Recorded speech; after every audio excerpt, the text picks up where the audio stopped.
Olá, seja muito bem-vindo a mais uma edição do JD News. E vamos direto às notícias do Brasil e do mundo. O presidente Donald Trump revelou um suposto desvio de bilhões de dólares da Agência dos Estados Unidos para o Desenvolvimento Internacional, a USAID, e de outras entidades governamentais para financiar, em parte, veículos de imprensa norte-americanos, onde esses recursos teriam sido utilizados como uma espécie de propina para garantir uma cobertura favorável aos democratas. E declarou: parece que bilhões de dólares foram roubados da USAID e de outras agências. Muito disso foi para as mídias de notícias falsas, como recompensa por criar boas histórias sobre os democratas. Reg de esquerda, conhecido como político, parece ter recebido 8 milhões de dólares. O New York Times recebeu dinheiro. Quem mais recebeu? Este pode ser o maior escândalo de todos, talvez o maior da história. Os democratas não podem se esconder deste, muito grande e muito sujo, concluiu Donald Trump. E após o caso do Pix, Nicolas Ferreira volta a viralizar nas redes sociais com críticas à fala de Lula envolvendo a alta dos alimentos. O governo Lula vem promovendo aos brasileiros um boicote a alimentos caros. Lula, durante sua fala, onde mandava o povo se reeducar para comprar só o que não está caro, estava usando uma gravata Louis Vuitton, cujo preço da gravata é acima de R$ 1.600.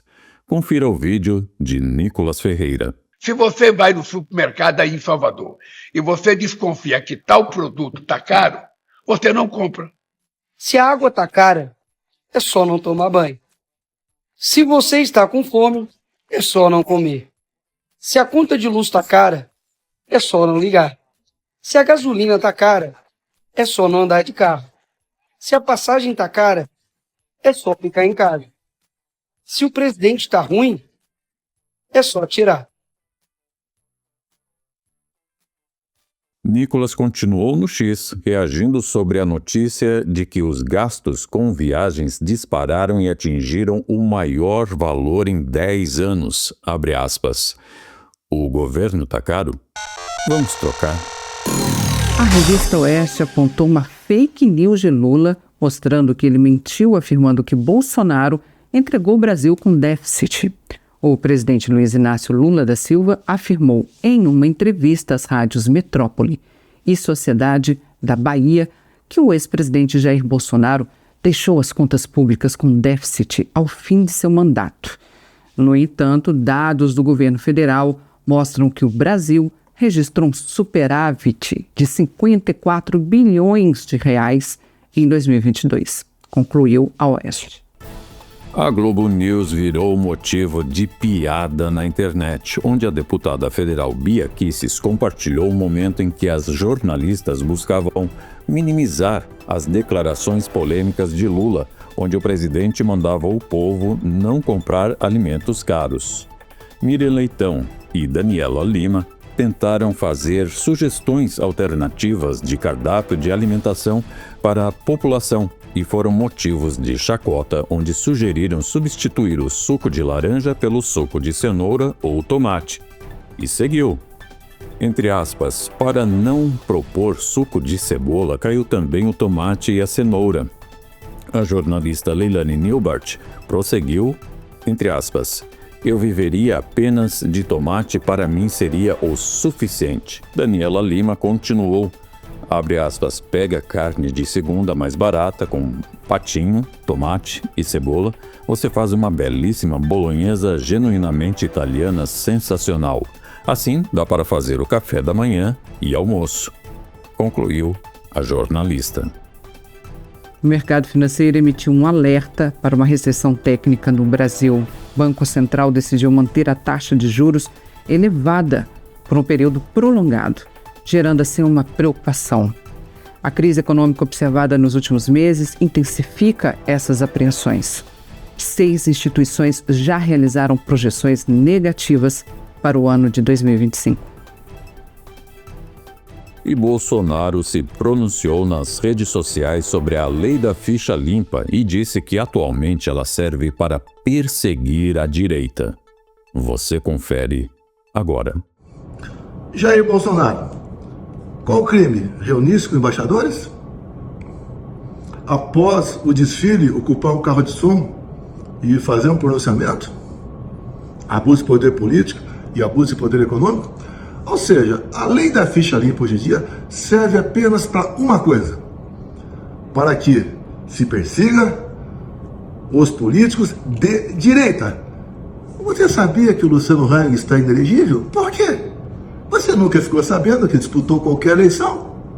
Até isso fizeram uma medida preventiva, tornando o Luciano Hang, um empresário conhecido por todos vocês, inelegível por 8 anos, para que ele então nem sonhasse a disputar uma vaga para o Senado, uma vice-presidente da República ou presidente da República. Ou seja, repito, a lei da ficha limpa serve apenas para isso: perseguir a direita. E ponto final. Teria vários casos para comentar aqui, como por exemplo o deputado Francisquini, lá do Paraná. Não vamos ficar por aí. E você? O que você acha? Podemos buscar uma mudança na lei da ficha limpa ou não? Eu sou até radical. O ideal seria revogar essa lei, que assim não vai perseguir mais ninguém. E quem decide se vai eleger ou não o candidato é você. O jornal Globo apurou que a ONG, contratada pelo governo Lula para distribuir refeições a populações vulneráveis, contratou uma empresa do próprio dono da ONG e uma outra do sobrinho dele. A chamada ONG das Quentinhas, ela é responsável por uma ação do Ministério do Desenvolvimento Social que distribui refeições a populações vulneráveis, chamada de Cozinha Solidária. O Globo revelou esta semana que a ONG, comandada por José Varjão, ex-assessor de deputados petistas, subcontratou outras entidades de ex-integrantes de gabinetes petistas para produzir e distribuir refeições, onde os representantes dessas ONGs reconheceram que estão entregando um número de pratos por mês abaixo do que foi contratado. Diante da revelação, a Polícia Federal vai investigar os gastos das ONGs envolvidas no programa Cozinha Solidária, onde, ao ser visitados os endereços de 3 ONGs, onde deveriam funcionar as cozinhas, não foi encontrado nenhum sinal de preparo das refeições. Em reação, a deputada federal Adriana Ventura apresentou um projeto de lei para revogar a possibilidade do governo contratar, sem licitação, entidades para o programa Cozinha Solidária. E o governo Lula deve gastar mais de R$400 mil no aluguel de 20 mil grades de proteção durante um ano.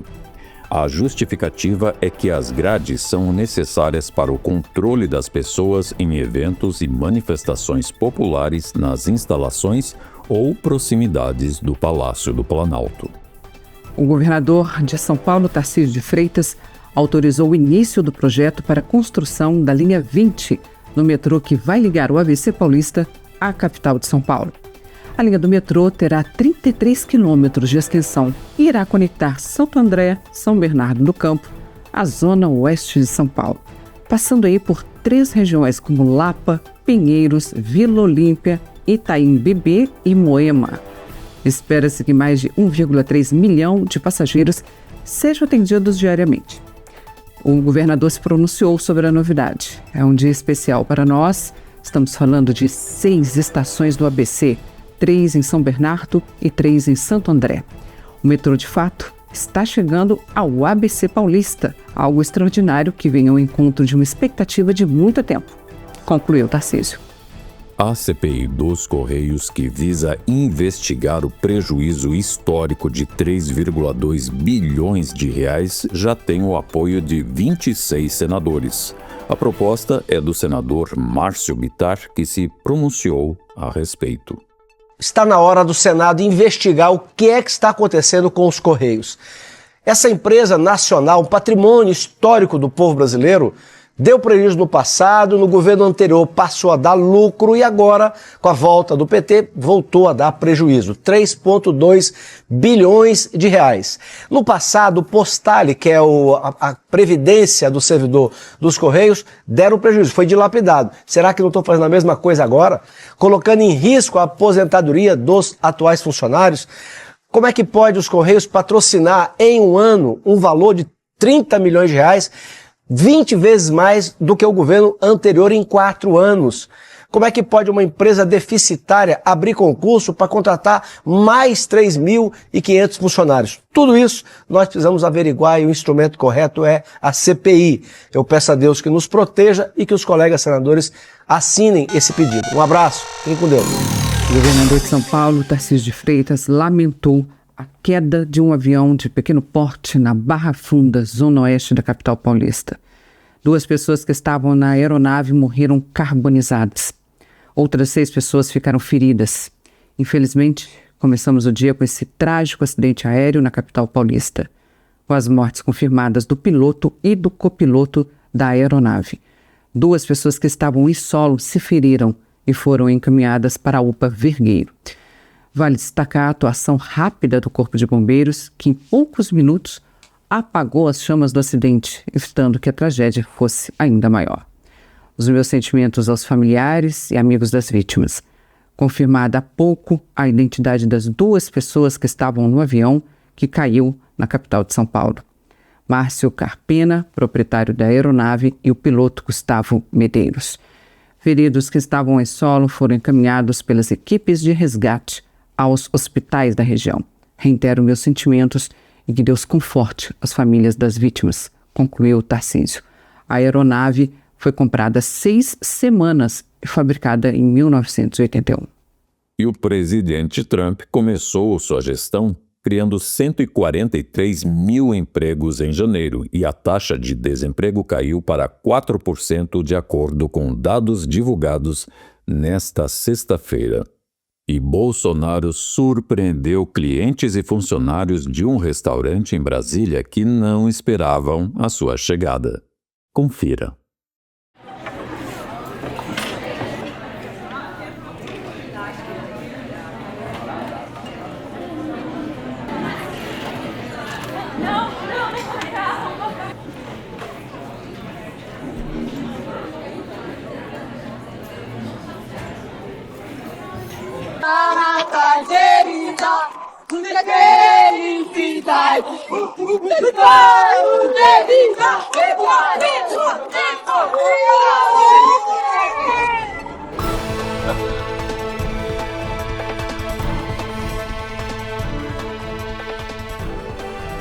E a gente fica por aqui, mas nós nos encontramos na próxima edição do JD News. Agradecendo o carinho da sua audiência, da sua companhia e também não esqueça, compartilha, se inscreva.